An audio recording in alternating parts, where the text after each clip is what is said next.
On today's wrestling news, everything you need to know about WrestleMania in Saudi Arabia. A big AEW/Ring of Honor star is set for a bit of time off. Why John Cena's last match isn't in Boston. And Carl Fletcher responds to Stevie Richards. Are you ready? Are you ready for the news times? My name is Phil James and I'm joined by Gareth Morgan and my face is full of hay fever, so bear with me. But first up, everything you need to know about WrestleMania in Saudi Arabia. I'm assuming you've seen the announcements by now that it is indeed official that WWE are taking WrestleMania to Saudi Arabia in 2027. Now, it's going to be the first time that it's going to be outside of North America. Obviously, it was originally kind of leaked on Snapchat accidentally, but it's officially announced by WWE in a press conference. Now, we've got a bunch of stuff surrounding this and updates and behind-the-scenes things. So first off, Meltzer in the Observer newsletter has said that the deal was completed back in August, but WWE wanted it originally in 2028 so that they could make good on kind of moving New Orleans from next year so that they could have done the two Las Vegas things. But apparently WWE also had talks with Nashville, whose sources there said they went so far as to agree a deal on WrestleMania. So then the Saudi thing came in, obviously. WWE's original plan was that they were going to try and have two WrestleManias, one in Saudi Arabia, one in America, so they didn't fully alienate their core audience in America, and they could have done the either New Orleans or Nashville, I guess, thing. But Saudi Arabia really wanted, A, it to be in 2027 to celebrate the 300-year anniversary of the country being founded, and B, they really wanted it to be the main WrestleMania for the year, the big event. And so WWE said yes and took a gigantic pay package from Saudi Arabia to put the event in that country. Now it's being said that it is larger than $100 million that they are being paid for this one event. PW Insider reported that they didn't know the exact figure, but that it was mind-blowing. So it's going to be up there somewhere. But going back to the Wrestling Observer newsletter, Meltzer said that the sum was so high because of what Saudi Arabia wants this show to be. They wanted it to be the biggest, most star-studded WrestleMania of all time. Now, it looks like it's going to be a 4-show weekend at least, with SmackDown, 2 nights of WrestleMania, and Raw. No word yet on what's going to be happening with the Hall of Fame or the NXT Stand and Deliver shows or anything like that, or whether they're going to be in the country. We're going to have to wait and see with that. Loads more details about this will come in some point. But there will be no second WrestleMania in America. Fightful reported that Saudi Arabia made it very, very clear that they wanted the actual WrestleMania. And this is why WWE have been promoting WrestlePalooza as such a big event coming up. Because not only try and take some of the heat off not having a WrestleMania, off the WrestleMania announcement even, but also it's the first sort of PLE on ESPN, so they're kind of going big on that. And then Meltzer mentioned that they'll likely boost some event in 2027 in the US to be sort of WrestleMania level, so whether that's like a Royal Rumble or probably more likely a SummerSlam, and go and make that into a big weekend event and try and turn that into the sort of WrestleMania of the summer that they always said it is. Now, as for the show itself and the high price tag, Saudi Arabia are very keen apparently to have The Rock on the show. The $100 million payment, according to Meltzer, is dependent on The Rock wrestling. I thought you were going to say it's going all to The Rock. It's going all to The Rock. Every little bit of it is his. It is dependent on The Rock wrestling at the show, and that they will get less if he is not there. Like I said, they wanted it to be the most star-studded Mania of all time for the amount that they are paying. Meltzer says they are close to agreeing a deal with The Rock, and that if he goes for it, it would be the biggest payoff any wrestler has ever received in the history of wrestling.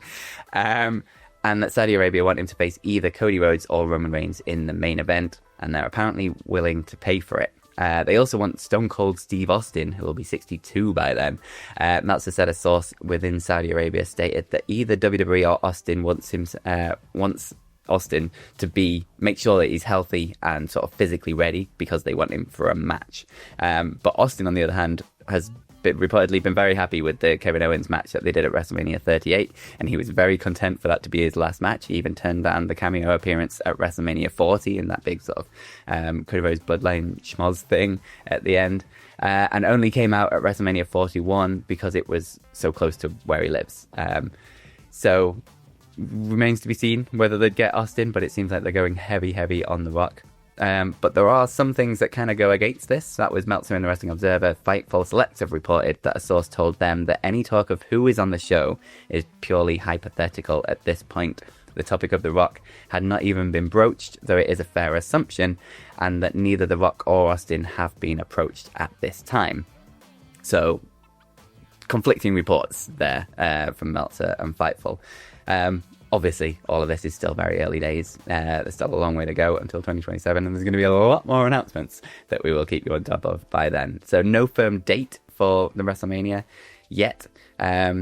Although Fightful spoke to some wrestlers about it, and they said that at this point the Saudi trips kind of feel safe. It's just kind of part of their normal workflow now, and that the majority of wrestlers no longer receive bonuses for working the Saudi shows. It's just kind of become part of their deals, whereas early days they got paid extra for doing the Saudi shows. Now the actual announcement itself was live streamed. They were in Vegas when they did it. Paul Levesque was there, a bunch of wrestlers and things like that. And it was live streamed online, and the live chat was not very kind on it. Lots of comments of like AEW and you sold out and things like that. Fightful Select and PW Insider both reported that no members of the public or media were allowed in the announcement itself, which is quite telling that they kind of knew what the reaction to this was going to be. But they also put an announcement video at Worlds Collide in the live arena, and it was met with a lot of boos and a lot of you sold out chants. So the announcement itself not hugely going down well with WWE's core audience, but it is there, and it is there to say WrestleMania is going to Saudi Arabia in 2027. Yeah, so much to unpack there, isn't there? It's money wins is probably the key headline. That's it, yeah. It's one of those things where I think for years, and I'm not just saying this from like a biased like point of view of like being British, but a lot of for so many years everyone was like, oh, if WrestleMania ever does leave like North America, like the UK would be a great place, or even like Australia recently, or anywhere in Europe where you've had these incredible crowds, like they would have been fantastic. And I think a lot of people have like advocated for that. John Cena was somebody who was very big on the whole London thing, and then it literally it's become like so much of this TKO era of WWE, it's become who's the highest bidder. Saudi Arabia, the highest bidder. It's not about. I think I saw in that press conference. I watched a little bit of it last night before I went to bed, and Triple H, I think he was saying something about the fans, like saying that, the fans are incredible, and you're getting louder and louder every year. That's why we've come here, because of that's a key reason. And it was like, yes, they've been passionate fans over in Saudi Arabia. There's no like discounting that. They have been, but if that's the reason, my friend, you've just been to Paris. Like, we heard that reaction. Like, why are they not getting it? Like, it all felt like a lot of big BS, really. Like, oh, it's not because of the money. It's because of how loud you've been. And it's just, they think we're idiots, really, a lot of the time when it comes to these press conferences. And just, there would be, just want us to lap up everything we're given. And I just had a sinking feeling. Like, when I saw this, I was like, it has just become... not just become, obviously it's always been very money focused as a business. It's a business, and they've been quite cold and ruthless about it over the years. Like, it's just WWE, it's what they do. But I don't know, over the last like year or so, I feel like it's just been magnified, or it's just increased, and it's I don't know, everything just feels really soulless of late, and it does affect your passion for it a little bit. For me personally, like, you just watch everything, you think, oh, this is just going to lead to a big match that's probably going to go and happen in Saudi Arabia instead of in front of like a big passionate European crowd, or like in America. And like the Nashville one sounded interesting to me. I just saw the themes in my head of like loads of guitars everywhere. I was like, oh, that could have been fun, but no, we're going where the money is. Like so much of sport right now, it's not just WWE, boxing, like UFC, like all these. I think UFC, I might have just made that up in my brain, but yeah, like so many are going over to Saudi Arabia, and just because that's where the money's at, and I don't think it's going to change anytime soon, sadly. So that But let us know down in the comments what you think of all this announcement and everything else going on around it. Yeah, let's move back into just I don't know, something away from this Saudi WrestleMania, I guess. Somebody who's been working their butt off over in AEW and Ring of Honor over the last couple of years, just really been, I'd say, one of the unsung heroes of that, just like conglomerate, like the group of like promotions right now, is Athena. Athena has been kicking ass, okay? And There's been a lot of talk recently. Tony Khan's been talking about potentially doing a women's Continental Classic, which is an incredible idea. They've got so much talent over there in AEW and Ring of Honor. You could do it. But he did mention when he was talking about this, he said that he'd love to do it if like the talent roster was like fully healthy and like there wasn't so many injuries or anything like that. So it led to some people thinking like, well, who's injured right now is like one of the key names that you couldn't have in that like Continental Classic. And Fightful Select have done a bit of digging and they've learned that a big person is Athena. Athena's somebody who's going to have a bit of time off. Now, it wasn't said...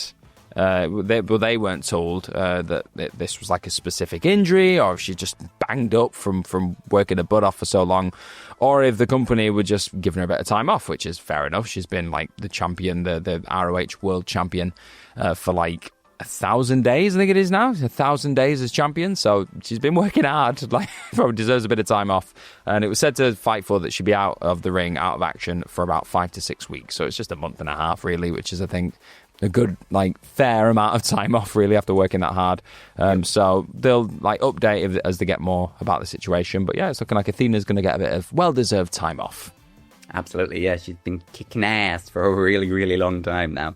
And yeah, she deserves a bit of time off. And she deserves more TV time and things as well. So hopefully get a bit of a time off, bit of a rest, and then come back and kick more ass than ever. Yes, yes, please. So look forward to seeing it. But next up, why isn't John Cena's last match in Boston? Why can't you see him in Boston? Why is this what you're telling? See him in Boston? Okay. Now, his last match is going to be on Saturday, December 13th, and it's going to be in Washington, D.C., which obviously isn't Boston, Massachusetts, which is close to his hometown of West Newbury, Massachusetts, which kind of everybody assumed it was going to be. Well, Wrestling Observer Newsletter, Dave Meltzer, has an update on this, and it's kind of obvious, based on the first story. It's money, obviously. WWE apparently asked for a site fee from Boston, similar to the price tag that New Jersey paid for the first ever 2-night WWE SummerSlam in the MetLife Stadium. At $7 million. And Boston was like, yeah, nah. They thought it was like 2 weeks before Christmas. That was actually said in the meeting, wasn't it? Nah, see you later. They said it's 2 weeks before Christmas and didn't think it would generate anywhere near enough tourism to justify the cost, which is probably quite funny, you'd imagine. So does that mean that Washington have paid $7 million for this? Is that what they're thinking? Potentially. Yeah. Or maybe they just wanted to stick it to Boston and was like, well, fine, we'll go somewhere else. Reduced fee, we'll give it them for free. I don't think they do that. No, it's... You Boston, I'll do what I want. Yeah. I love this meeting. Sounds incredible, dude. But yeah, that's it. So that's why it's not going to be in Boston. They have added like a WWE Raw event, which is going to be like Cena's like second to last appearance on Raw or something like that. That's going to be in Boston on November 10th. So that's going to be his last time in Boston, but without a match, obviously. And the speculation, I mean, it gets slightly worse. There is more speculation that the change in venue could potentially allow Donald Trump to appear because it's in Washington, D.C. He does have an event earlier on that day somewhere else, so it'd be difficult, but not impossible. But that's there as well. The Donald will find a way if he can get his face in front of a big camera, in front of a big audience, won't he? So... yeah, money wins again. It's just a very depressing video right now, isn't it? It's just is what it is. Like, oh, it'd be a lovely moment for you, John, if you had your last ever appearance in Boston, so close to your hometown. Nope, money. $7 million. Sorry. $7 million for one thing. Yeah. I mean, a lot of people are going to want to see John Cena's last match. Like, there's no two ways around that, and it probably will bring in money. Like, yeah, definitely, but like potentially putting it in Boston, like I mean, the thing about tourism I think is totally fair. Like if it's just in an arena in Boston, you would imagine that would probably sell out quite quickly from like Boston area people, not like people coming into the area or something that like a tourism board would want to pay for. Do you think it's big enough, that match, to sell out a stadium? I don't think you could do it last minute, obviously. But I don't think you can do it now, but I mean, theory, it was always odd that they announced like the final year of John Cena and that his last match would be in December and not just run it to a WrestleMania kind of thing. You always just assumed that John Cena's last match would be on a stage like that, but I mean, I guess you're basically selling an entire event over one match, which is John Cena's last match. So we just have everyone else dress up as John Cena in the other matches and just do all of his moves and like run through like the greatest hits of his career. So like you have a fake John Cena versus fake Randy Orton match. Yeah. Like fake John in Cena Hell in a fake Cell. match. Yeah, and then they can all do like different versions of his like entrances, WrestleMania entrances and everything. So you can just do like remakes of all those. Yeah, man. I would have paid good money for that, but no. That's not what we're doing. $7 million for that. Exactly. Just me. I would have done it easily. I've got $7 million just lying around. I could do that. Moving into a completely different realm of like the wrestling world, criticism that was thrown towards Kyle Fletcher. This was from like Stevie Richards, and yeah, if you've not seen the video already, I watched it this morning before like just kind of covering this story. He pretty much just says that he thinks he's like got potential, but he needs like to be trained a bit better and coached a bit harder, that kind of stuff. Like the key takeaway from the video that he did, and it was called "What is Kyle Fletcher Missing?" He said the key takeaway was he looks like an eventual NXT superstar, and I don't think he was saying it like in a bad way. I think he was trying to like be like, oh, he could be, if he has a bit of good coaching, he could be really good in NXT. And there's a lot of people have gone, huh? Have you watched this guy? He's ridiculous. He's like probably like, I don't think it's like kind of outrageous to say like top 5 wrestlers on the planet right now on his day in terms of like going in the ring, and he's got an incredible ability on the microphone, loads of charisma, like just so much potential. And he's like, what, 26? Like it's blown a lot of minds online, and also Kyle Fletcher's really from the sounds of it. He's been quite. His response to this, I think, is really mature, the way that he's gone about it. I'll just read it off. It was on the Ringer Wrestling show. He's just having a chat with them recently. Obviously, he's going to be in the All Out, should be main event against Hangman Page for the world title. So he's like talking about a few things. He's so when in terms of like responding to Stevie Richards, he put I think a lot of people on Twitter or whatever will just look at the one clip that gets posted. I went and watched the full thing, everything that he said. Look, I'm open to any and all critiques. That is fine. I'm in a world where it's like everyone is allowed to have an opinion. He has an opinion on who I am and what I am as a wrestler, and that's fine. It just doesn't feel like it's in good faith, if that makes sense. I think a lot of those guys, they just look for like the buzzwords and look for the things that are going to get clicks or whatever. I don't think he spoke a lot about like what the culture is at AEW. I don't think he knows anything about the culture at AEW. He said there's no one there for me to learn from. I think that's absolute effing horse shh. You know what I mean? I am learning from people every single day that I'm there. There's so many great minds there. There's Bryan Danielson there almost every week. I mean, I'm open to criticism. I just don't think it was in the best faith. But no ill will. I'm open to critique at any and all times. I'm 26 years old. I'm still trying to learn this business, man. I have a lot more room to grow, for sure. So for me, that is a super mature response. He's kind of gone, all right, I'll take whatever critique you're going to throw at me. Let's just make sure it's coming from a good place, like a constructive place, not just being a, like, I don't know, just trying to get a bit of clickbait and just be controversial for the sake of controversy. And I think that is absolutely fair enough, to be honest. Yeah, absolutely. I think it's quite a measured response, to be fair. Stevie Richards has had a habit of picking controversial topics to talk about, let's say. But yeah, I mean, I don't think you can look at Kyle Fletcher now and not think like he's a future main eventer. He's come such a long way since he started in AEW. Specifically, he's grown so much. But it's like we were booking him and Mark Haskins and Aussie Open back in like 2017 for WCPW, and like even then, like he was basically sat under the learning tree of Ospreay, and it's like in terms of like a guy you're learning from one of the best wrestlers ever to do it, kind of thing. And then to go to like a place like AEW, and it's to say there's no one there that can teach you. Like so many people have spoke about wanting to build a culture in AEW where people are open to come and speak to people like Bryan Danielson's and John Moxley's of the world. I'm talking about like just having these time backstage where people can just come to them and talk to them and like get advice or whatever on things. And it's to say that's not there is kind of ludicrous. But yeah, I don't think you can look at Kyle Fletcher and see where he's come in the last 10 years and go like, yep, he's not going to be an incredible in the future. Like he's already, like he's 26. He's still really, really young. He's obviously got more that he can learn in this business, but you can't argue with his in-ring stuff. And he's getting there, like every day he's getting better on the microphone and getting better with the character things. Like it's all coming together. And I don't know how you can't just see that. It's like, it's right there, guys. Yeah, it blows my mind. Maybe it's a style thing that he thinks like he needs some work to look more like a WWE guy, but he's not a WWE guy. He's kind of Fletcher. He's his own thing, and it's working well for you, mate. Just keep doing your thing. Hells yeah. But that's it. Thank you very much for joining us. I'm going to go put my face in cold water. You can follow us over on Twitter or Instagram. You can follow me at Phil Chambers. You can follow this guy. Follow me on Twitter at gmorgan04. Follow me on Instagram at Gareth Morgram. And I've got my personal training world within that as well, which is at fitness.focus.gm. We've got T-shirts now, and I'm also setting up an online personal training service. If you're interested in that, pop us a little DM on the old Instagram machine, and we can get that sorted and get muscles or lose weight or just feel a bit more confident in the gym. Yeah, that's a good thing as well. Yep, we'll do it. And you see my nice T-shirts. Yay. Most importantly, have yourself a bloody good day. See you later.